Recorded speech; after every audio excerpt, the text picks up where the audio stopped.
Hello everyone, कैसे आप सब लोग। तो आज जैसे कि आपको पता है कि हमने 11th का पोर्शन भी स्टार्ट कर दिया है साइड बाय साइड। तो जो हमारे 11th के बच्चे हैं वो इस वीडियो को देखना स्टार्ट कर दीजिए। जैसे कि आपने देखा कि पहले हमारा बायो का एक लेक्चर आ चुका है, अभी हमारे लेक्चर्स कंटिन्यूसली आते जाएंगे, ठीक है। तो आज हमारा फिजिक्स का स्टार्ट करते हैं अपना टॉपिक, जो कि हमारा महाराष्ट्र बोर्ड का सिलेबस है। तो जिन बच्चों ने अभी तक पढ़ाई स्टार्ट नहीं की है, मैं उनसे रिक्वेस्ट करूँगा कि प्लीज़ अगर आपको साइंस लेना है तो आप लोग मार्केट में जाइए, बुक लेके आ जाइए, क्योंकि जब हमारा कॉलेज स्टार्ट होगा तो हमारे सिलेबस बहुत जल्दी जाने वाले, ठीक है, बहुत फास्ट लेके जाने वाले हैं। तो इस उम्मीद में हमारा बहुत कुछ छूट जाएगा। इससे अच्छा हम अभी से थोड़ा करके स्टार्ट करते हैं अपना सिलेबस, ठीक है। कोई भी प्रॉब्लम हो तो हम आप लोग के साथ है, उसका आप लोग बिल्कुल टेंशन मत लेना, ठीक है। तो चलिए आज हम अपना फिजिक्स का पहला चैप्टर स्टार्ट करते हैं। चलो, इससे पहले मैं एक और बात बोलना चाहूँगा, अगर आप लोग न्यू है इस चैनल पे तो पहले सब्सक्राइब कर दीजिए, चैनल को कर दिया, चलो थैंक यू। तो अभी हम लोग स्टार्ट करने वाले अपने पहले टॉपिक से, जो कि हमारा फिजिक्स में कौन सा टॉपिक है, यूनिट्स एंड मेजरमेंट। बहुत इजी नाम लग रहा है, यूनिट्स एंड मेजरमेंट। कहीं मैंने सुना है मैथ्स में 10th में 9th में कभी सुने हैं मेजरमेंट्स क्या होते हैं, करेक्ट। तो हम यहाँ पर फिजिक्स के लैंग्वेज में अपना यूनिट्स एंड मेजरमेंट्स देखने वाले हैं, करेक्ट। तो अभी देखो, आप लोग सबसे पहला काम करोगे कि एक नोटबुक बना लीजिए 11th स्टैंडर्ड के लिए, ठीक। और जो 12th के बच्चे हैं जिनको रिवाइज करना है 11th, जिनको बेसिक थोड़ा उन्होंने टाइम पास में निकाल दिया 11वीं, तो उनके लिए भी ये वीडियो है, वो भी देख सकते हैं, कोई इशू नहीं है उसमें। उनका भी स्पीड में फटाफट रिवीजन हो जाएगा। ये टाइम है अभी रिवाइज करके ले लो सब कुछ, ताकि आपको आगे प्रॉब्लम ना हो। चलो स्टार्ट करते हैं अपने पहले लेक्चर से। पेन पेंसिल बुक सब निकाल के रख लीजिए। स्टार्ट करते हैं अपने पहले टॉपिक से, जो कि क्या है हमारा यूनिट्स एंड मेजरमेंट, ठीक। तो अभी हम लोग स्टार्ट करते हैं यूनिट्स एंड मेजरमेंट से। टॉपिक डाल दो यूनिट्स एंड मेजरमेंट, ठीक। तभी देखो, यूनिट्स एंड मेजरमेंट में हम लोग बेसिकली क्या देखने वाले हैं, हम लोग कुछ लॉज बनाए जाते हैं, ठीक है, कुछ नया लॉ बनाया जाता है। तो हम लोग क्या करते हैं, हर बार एक नया जब भी लॉ आता है तो हम लोग उसको क्या करते हैं, हम लोग उसको अडेप्ट करने की कोशिश करते हैं। कि अभी कोई एक साइंटिस्ट है जिन्होंने एक नया लॉ निकाला, तो हम लोग उसके पीछे जाते हैं। लेकिन क्या देखते हो आप कि जो ये फिजिक्स का वर्ल्ड है, ठीक, इसमें क्या होता है, हर साल हर रोज कुछ ना कुछ नया चीज़ डिस्कवर होते जा रहा है। मतलब मैंने अगर थोड़ा सा सीख लिया, इसके बाद में मैं फिर से नया लॉ आ रहा है, ठीक। तो ये नया इन्वेंशन जो होते जाता है, ठीक। तो इनको जब ये इन्वेंशंस होते हैं, जो इनको मेजर किया जाता है, जो भी इनको कैलकुलेशन किया जाता है, वो सब किया जाता है एक स्टैंडर्ड बोलते हैं ना, प्रोसीजर के अंडर में, ठीक है। कि उनका पूरा स्टैंडर्ड एक होना चाहिए, जो कि इंडिया में भी एप्लीकेबल हो, अमेरिका में भी, चाइना में भी, जापान में भी, हर जगह पे, ठीक। तो ये जो लॉज है उनको इस चैप्टर में हम लोग पढ़ने वाले हैं कि ये यूनिट्स एंड मेजरमेंट हमारे लिए क्यों यूजफुल है, ठीक है। हम लोग इसमें क्या क्या सीखने वाले हैं। तो अभी सबसे पहले हम लोग स्टार्ट करते हैं इसके इंट्रोडक्शन से। तो हमारे बुक में इंट्रोडक्शन क्या दिया है, सबसे पहले फिजिक्स का मतलब दे दिया है। फिजिक्स मतलब क्या, ये एक ऐसी ब्रांच है, ठीक है, ये एक ऐसी क्वांटिटेटिव साइंस है, ठीक है। अच्छे से सुनना क्या बोल रहा हूँ, क्वांटिटेटिव साइंस है जो डील करती है मेजरमेंट से रिलेटेड में। एग्जाम्पल लेंथ, टाइम, एक्सेट्रा, ठीक है, मास भी सब आ गया उसमें। तो ये क्वांटिटेटिव है, मतलब जो भी हम मेजर करने वाले हैं, क्वांटिटी जो भी हम लोग मेजर करने वाले हैं, उस साइंस को हम लोग क्या बोल देते हैं, फिजिक्स नाम दे दिया है। आपको बहुत सारे डिफरेंट डेफिनेशंस भी मिल जाएंगे फिजिक्स का, ठीक है, कि फिजिक्स कुछ नहीं है, एक नेचर है, ठीक। तो नेचर में ही हम लोग सब कुछ देखने वाले, लेकिन हमारे स्पेसिफिकली पहले चैप्टर में यही इंट्रोडक्शन दिया है। अभी इसमें क्या क्या बता दिया है कि हम लोग जो कुछ भी चीज़ लेते हैं, ठीक, हम लोग लेते हैं, एक शक्कर ले लेते हैं, एप्पल्स ले लेते हैं, बनानास ले लेते हैं, ठीक। अब शक्कर लेने जाओगे तो आप लोग बोलोगे 5 शक्कर दो, ऐसा बोलोगे क्या, नहीं ना, क्या बोलोगे आप, 5 kg शक्कर दीजिए, 5 किलो शक्कर दो, ठीक है। तो ये किलो वर्ड क्या है, ये एक यूनिट है, और ये 5 क्या है, ये क्वांटिटी है, करेक्ट। अभी आप एप्पल लेने जाओगे तो क्या बोलोगे, भैया को आधा किलो एप्पल दो, 1 किलो एप्पल दो, ठीक है। तो ये एक और ये किलो क्या है, यूनिट है, एक क्या है, क्वांटिटी है, ठीक। आज हम इसी के बारे में पूरा बात करने वाले हैं, कौन कौन से टाइप के यूनिट्स होते हैं, ठीक, कौन कौन से टाइप के सिस्टम्स होते हैं, जो कि हमारे पास 4 टाइप के सिस्टम्स है, कौन सा हम यूज़ करेंगे, कभी हमें यूज़ करना है, ये सब आज हम देखने वाले हैं। चलो तो स्टार्ट करते हैं। हमारा बेसिक इंट्रोडक्शन हो गया। तो अभी हमारे बुक में दिया है सबसे पहले सिस्टम्स ऑफ यूनिट्स। क्या दे दिया हमारे बुक में, सिस्टम्स ऑफ यूनिट। तो टॉपिक लगा लो, पहला टॉपिक सिस्टम्स ऑफ यूनिट। तो इसमें हमारे पास 4 तरीके के सिस्टम्स दिए हैं। कितने तरीके के दिए हैं, 4 तरीके के सिस्टम्स दिए हैं। पहला है हमारा CGS, दूसरा है हमारा MKS, तीसरा है हमारा FPS और चौथा आएगा हमारा SI सिस्टम, ठीक है। अभी हम ये 3 चीज़ों की बात करेंगे और ये चौथे चीज़ की हम लोग लास्ट में बात करेंगे, ठीक है। तो अभी देखो ये जो 3 चीज़ें हैं इसको इन्होंने कैसे डिफाइन किया है, कैसे क्या किया है। देखो यहाँ पर ये तीनों चीज़ क्या क्या रिप्रेजेंट करती है। एक रिप्रेजेंट करती है लेंथ को, एक होती है मास को, और एक है टाइम को रिप्रेजेंट करता है, ठीक। तो देखो यहाँ पर जो आपको C दिख रहा है वो किसको रिप्रेजेंट कर रहा है, सेंटीमीटर को, ठीक है। यहाँ पर जो M है वो किसको रिप्रेजेंट कर रहा है, मीटर्स को। यहाँ पर जो F है ये किसको, फुट को रिप्रेजेंट कर रहा है, ठीक। तो यहाँ पर देखो ये जो 2 यूनिट है ये आपने सुना होगा। तो ये हमारे कहाँ पर यूज़ किए जाते हैं, ये हमारे नॉर्मल एशियन कंट्रीज़ में यूज़ किए जाते हैं। ये फुट, पाउंड, ये सब कहाँ पर, यूरोपियन कंट्रीज़ में यूज़ करते हैं। फुट मतलब उनको बहुत चिढ़ है अपने आप से, हमारे से, तो वो क्या करते हैं, कुछ भी अगर मापना है तो वो लोग फुट में माप लेते हैं, कुछ भी वजन करना है तो लोग पाउंड में वजन कर लेते हैं, ठीक। तो अभी ये हमारा ये बेसिक हो गया। तो अभी देखो C का मतलब सेंटीमीटर, G का मतलब ग्राम हो गया, ठीक, और S का मतलब सेकेंड्स हो गया। ये 3 क्वांटिटीज में निकाला है, लेंथ, मास और टाइम में। सेम सिस्टम है CGS मतलब centimetre, gram, second system. MKS मतलब मीटर, KG, सेकेंड सिस्टम, ठीक है। Mass metre, kilogram, second system. FPS मतलब फुट, पाउंड, सेकेंड सिस्टम, ठीक। तो ये हो गया हमारे 3 टाइप के सिस्टम्स, ठीक। तो अभी हम लोग देखो इसमें से कौन सा यूज़ करने वाले। CGS अभी आप लोग जब आगे आगे देखते जाओगे तो आपको पता चलेगा कि CGS कैसे यूज़ करना है हमें, MKS कैसे आइडेंटिफाई करना है। तो ये आगे के चैप्टर्स में हमने देखने मिल जाएगा, आगे के टॉपिक्स में देखने मिल जाएगा। तो अभी देखो इसमें ये हो गया 3 सिस्टम्स। अभी इनके अलावा ये थे तो भी ये चौथा सिस्टम क्यों लाना पड़ा, किस लिए लाया गया, ये अभी इसके बारे में बात कर लेते हैं हम। कि ये जो SI सिस्टम है जिसका फुल फॉर्म है सिस्टम इंटरनेशनल या फिर इंटरनेशनल सिस्टम, आप जो भी बोलो, नोट डाउन कर लिया। चलो ये क्यों लाया गया, ठीक है, इसकी ज़रूरत थी क्या, अगर थी तो क्यों थी, ठीक। तो इसमें एक कहानी है छोटी सी। तो यहाँ पर एक साल है जो हमारे बुक में दिया है जो कि है 1971। कौन सा ईयर था, 1971।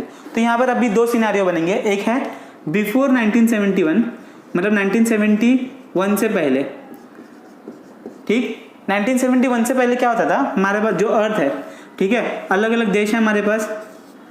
तो अभी अलग अलग देश में क्या है, समझो ये एक कंट्री है, ये कंट्री है, ये कंट्री है। अभी ये कंट्री क्या बोलती है कि मैंने सब जो भी साइंटिस्ट ने जो भी कैलकुलेशन किया है वो MKS सिस्टम में किया है। किस में किया है, MKS सिस्टम में। और ये बोलता है कि मैंने CGS में किया, ये बोलता है मैंने FPS में किया, करेक्ट है। तो अभी ये जो ABCD जो भी है हमारा कंट्री, इसने अभी कुछ इन्वेंशन की, क्या की, कुछ इन्वेंशन की। बहुत बड़ा देश है तो इन्वेंशन कर दी, ठीक है। तो अभी ये इन्वेंशन क्या है, एक जगह पे होती है तो सबको पढ़ाई करना पड़ता है उसके बारे में। तो ये यहाँ से इस कंट्री में जाना है, तभी ये MKS सिस्टम में उसने पूरी इन्वेंशन की थी। तो ये MKS सिस्टम वाले को हमें कन्वर्ट करना पड़ेगा किसमें, CGS सिस्टम में। क्यों, क्योंकि यहाँ के लोग जो है वो CGS में देखते हैं, बराबर है।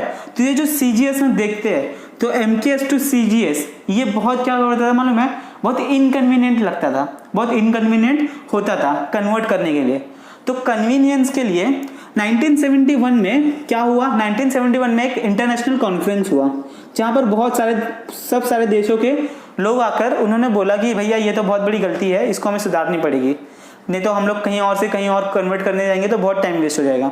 तो उन्होंने क्या डिसाइड किया कि हम लोग एक स्टैंडर्ड सिस्टम निकालते हैं जो कि पूरा वर्ल्ड वाइड फॉलो किया जाएगा। उस स्टैंडर्ड को उन्होंने बोल दिया सिस्टम इंटरनेशनल स्टैंडर्ड, ठीक है। इसलिए अभी हम जो भी कैलकुलेशन करते हैं, आप लोग ने सुना होगा, जो भी आप लोग कैलकुलेशन करते हो मिली सेकेंड्स में नहीं, सेकेंड्स में कन्वर्ट करना पड़ेगा, मिली एम्पियर्स में नहीं, एम्पियर्स में कन्वर्ट करना पड़ेगा, मिली वोल्टेज, मेगा वोल्टेज को कन्वर्ट करना पड़ेगा वोल्ट्स में, ठीक, समझ रहे हो। तो सबको हमें कैलकुलेशन करने के टाइम पे हम लोग क्या करते हैं, एक स्टैंडर्ड में कन्वर्ट कर लेते हैं और फिर उसके बाद में उसका सोल्यूशन हम लोग निकालते हैं। समझ में आ रहा है मैं क्या बोल रहा हूँ। तो ये थी उसके पीछे की कहानी कि हम लोग को ये 3 की जगह पे भी चौथा हमें क्यों यूज़ करना पड़ा। और ये हम लोग वर्ल्ड वाइड सबको सेम चीज़ें है, सबको सेम फॉलो करनी है, ठीक है। अमेरिका वाला बोलेगा फूड कुछ नहीं, ठीक है, वो भी हमें यही बोलेगा फॉलो करने के लिए, हम भी यही फॉलो करने वाले, करेक्ट। तो ये हो गई हमारी ये कहानी। तो अभी हम लोग देखो हमारे बुक में 2 मेन चीज़ें दे दी है, ठीक है, 2-3 मेन चीज़ें दे दी है जिसको आपको समझना है। तो क्या है वो मेन चीज़ें, टॉपिक डाल लो। हमारे पास कुछ क्वांटिटीज़ दे दी है। कौन कौन सी क्वांटिटीज़ दे दी है हमारे पास, 3 तरह की क्वांटिटीज़ दे दी है। एक है फंडामेंटल क्वांटिटीज़ और उसकी यूनिट्स। सेकेंड है हमारे पास डिराइव्ड क्वांटिटी और थर्ड आएगी हमारे पास सप्लीमेंट्री, ठीक है, सप्लीमेंट्री क्वांटिटी। जो ये सप्लीमेंट्री क्वांटिटी है ये है दो अलग टाइप के, हम लोग वो आगे देख लेंगे क्या है सप्लीमेंट्री क्वांटिटी, ठीक। तो ये तीन तरीके की क्वांटिटीज हमें देखनी है, तो इजी है एकदम, एक एक बाय वन देखते हैं हम लोग क्या होता है। तो सबसे पहले हम लोग देखेंगे फंडामेंटल क्वांटिटीज और उसका दूसरा नाम क्या है फिजिकल क्वांटिटी, ठीक है। कंफ्यूज मत होना अगर आपको कभी किसी ने पूछ लिया कि फिजिकल क्वांटिटी क्या होती है, ठीक। तो फिजिकल क्वांटिटी और फंडामेंटल क्वांटिटी दोनों एक ही चीज़ है।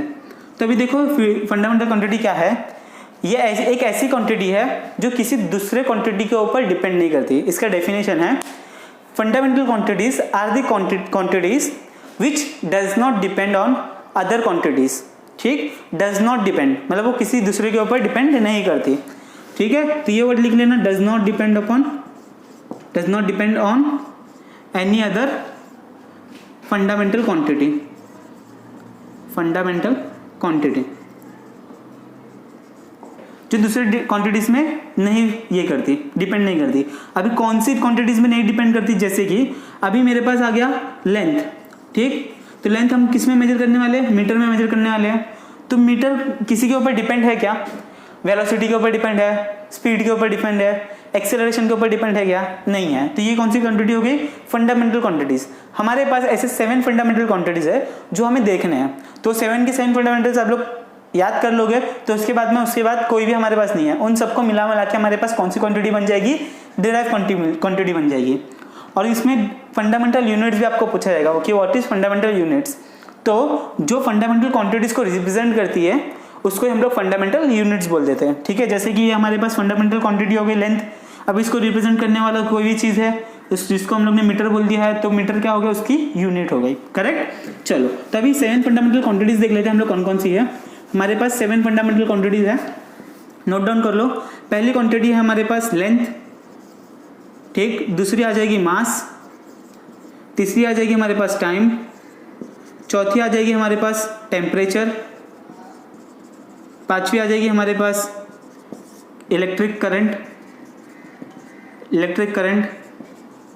फिर आ जाएगी हमारे पास छठी अमाउंट ऑफ सब्सटेंस, फिर आ जाएगी हमारे पास लास्ट क्वांटिटी क्या आ जाएगी, लुमिनस इंटेंसिटी, ठीक है। ये लोग आपको ये क्वांटिटी है वो ये आपको आगे ऑप्टिक्स में पता चलेगी कि कैसे क्या होता है, ये लुमिनस इंटेंसिटी क्या होती है। अभी इसको हम लोग सिंबल में कैसे लिखते हैं, मीटर, मास को केजी, लेंथ है मेजर करते हैं मीटर्स में, मास है केजी में, टाइम है सेकेंड्स में, करेक्ट। टेम्परेचर है किस में मेजर करते हैं, केल्विन में, भूलना मत आप लोग। करंट एम्पियर्स में, किस में करते हैं, एम्पियर्स में।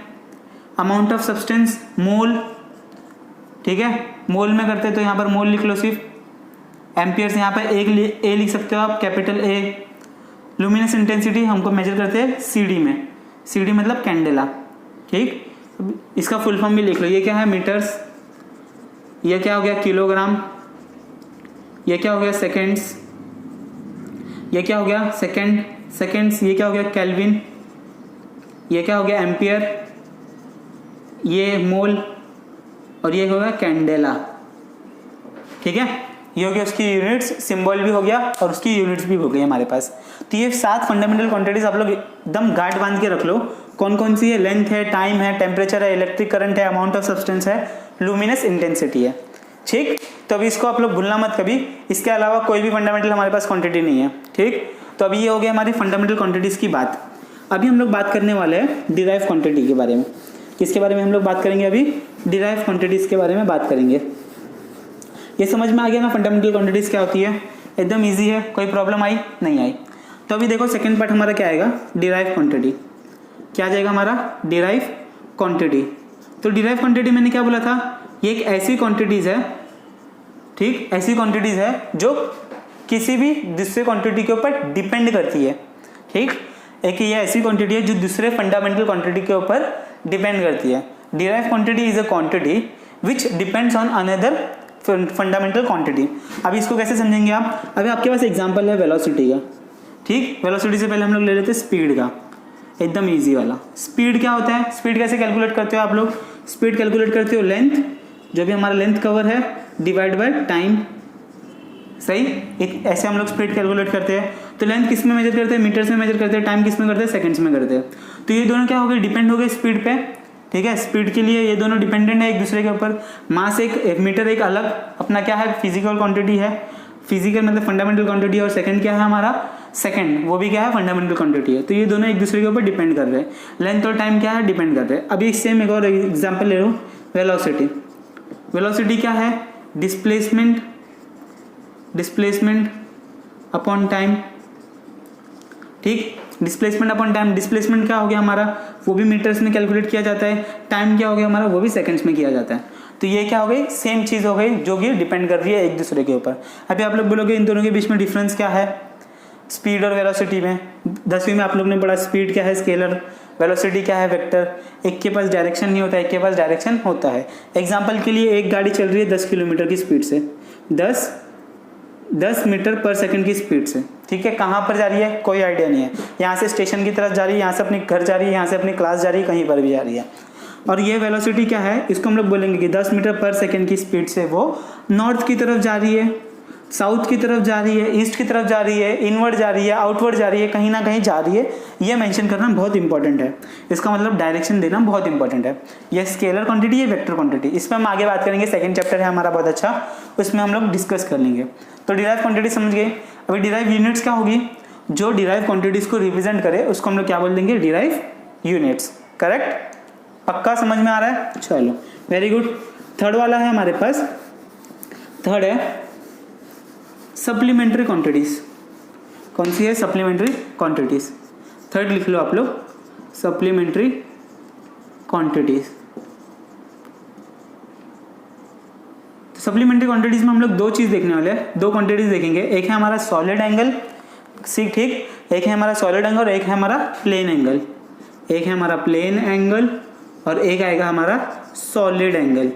दोनों बहुत इजी है, टेंशन मत लेना। प्लेन एंगल मतलब एकदम इजी है, लिख लो आप लोग चाहिए तो। प्लेन एंगल हम लोग डिनोट करते हैं स्मॉल डी थीटा से। सही, पहले लिख लो इसका डेफिनेशन क्या है? It is the ratio of the length of an arc of a circle to the radius of this circle. ठीक, तो इसमें देखो क्या बोल दिया है, वो किस किस का रेशियो है। सबसे पहली बात ये एक रेशियो है, किस किस का है? Length of the arc, length of the arc. इसको डिनोट किससे किया जाता है? डी थीटा से। D theta is equals to length of the arc divide by radius, जो भी उसका रेडियस बना रहा है। ठीक, तो ऐसा कुछ हमें मिल जाएगा। जैसे कि हमारे पास एक सर्कल है, ठीक है, तो ये हमारे पास सर्कल है, इसका ये आर्क और इसका ये रेडियस, इन दोनों को हम लोग यहाँ से डी थीटा निकाल सकते हैं। तो इसको हम लोग क्या बोल देंगे? प्लेन एंगल निकालना। ठीक है, 10वीं में आप लोगों ने निकाला होगा, बहुत ईजी है। तो यहाँ से आप लोग प्लेन एंगल निकाल लोगे। फिर उसके बाद में हमें दे दिया सॉलिड एंगल। सॉलिड एंगल को हम लोग डिनोट करते हैं डी ओम से। ठीक है, ये आप लोग ओमेगा भी बोल सकते हो, कोई प्रॉब्लम नहीं है इसको। ठीक, तो अभी देखो इसको हमारे बुक में क्या क्या दे दिया है। This is a 3 dimensional analogy. तो ये क्या है? 3 डायमेंशनल, मतलब इसमें लेंथ भी होगा, ब्रेड्थ भी होगा, वॉल्यूम क्या होगा? डेप्थ भी होगा। ठीक है, हाइट भी होगा कुछ इसमें। तो ये 3D है हमारे पास, और ये क्या था हमारा? 2D में हम लोग ने कैलकुलेट किया था। तो इसमें क्या आ जाएगा? It is the ratio of, it is defined as the area of portion of a surface, ठीक है, sphere to the square of the radius of the sphere. अच्छे से लिख लो। Solid angle is defined as the area of the portion of surface of a sphere to the square of radius of the sphere. ठीक है, तो यहाँ पर देखो क्या लिखा है, हमारे पास एक स्पेयर होगा। ठीक, ये 3D में आप लोग अज्यूम करो कि आपके पास बास्केटबॉल है, उसमें से हम लोग उसका एक छोटा सा ऐसा पोर्शन निकाल लेंगे, क्वार्टर पोर्शन उसमें से निकाल लेंगे। तो क्वार्टर पोर्शन आपको कैसा दिखेगा? कुछ ऐसे 3D में दिखेगा, कुछ ऐसे 3D में दिखेगा आपको, ऐसे कुछ दिखेगा कि ऐसा हम लोग ने उसका निकाल लिया पोर्शन। तो आपको ये जो एंगल बनाते हुए दिख रहा है, ठीक है, और ये जो इसका रेडियस है, तो ये भी जो आपको एरिया दिखेगा, जो टोटल एरिया कवर किया है, तो अब बस हमारे पास क्या आ जाएगा? डी ए, जो टोटल एरिया कवर किया है, रेशियो ऑफ आर स्क्वायर, जो भी इसका रेडियस है। ठीक, तो ये हमारे पास आ जाएगा इसका सॉलिड एंगल। समझ में आ रहा है मैं क्या बता रहा हूँ आपको? पक्का? तो यही था हमारा एकदम बेसिक सा। आज के लिए इतना टॉपिक हम लोग कवर करते हैं। तो आज हम लोग ने क्या क्या कवर किया? सबसे पहले देखा थोड़ा फिजिक्स क्या होता है, फिर उसके बाद में हमने देखा इंट्रोडक्शन हो गया हमारा इस चैप्टर का। फिर हमने देखा कि सिस्टम्स ऑफ यूनिट्स क्या क्या होती है, 4 तरीके की होती है, CGS, MKS, फिर कौन सी है हमारे पास FPS, और लास्ट वाली होती है सिस्टम इंटरनेशनल। फिर उसके बाद में हम लोग ने देखा कि फंडामेंटल क्वांटिटीज़ क्या होती है, डिराइव क्वांटिटीज़ क्या होती है और लास्ट में हमारी सप्लीमेंट्री क्वांटिटीज़ क्या होती है। तो होमवर्क लिख लीजिए, आपके लिए क्या होमवर्क है, जो भी हमने आज किया है उसका आप लोग अच्छे से नोट्स में डेफिनेशन के साथ अच्छे से एक एक पॉइंट लिख के बताओगे, ठीक है। और होने के बाद में आप लोग कमेंट सेक्शन में बताओगे कि सर हो गया हमारा, हम लोग ने अच्छे से आज का नोट कर लिया है, ठीक। तो आप लोग हमारे रिस्पॉन्ड करते जाइए, ठीक है, लाइक करते जाइए और नीचे कमेंट में बताइए कि समझ में आ रहा है कि नहीं। और कुछ भी डाउट हो, थोड़ा सा सिली सा भी डाउट होगा तो भी चलेगा, अगर वो अभी क्लियर नहीं हुआ तो लाइफ लॉन्ग कभी क्लियर नहीं हो पाएगा, ठीक है। तो वो डाउट कितना भी सिली हो, दूसरे बच्चों को आना दो, आपको नहीं आ रहा है तो आप लोग पूछो बिंदास, कोई प्रॉब्लम नहीं है, ठीक है। तो अभी मिलते हैं नेक्स्ट लेक्चर में। चलो टेक केयर, बाय।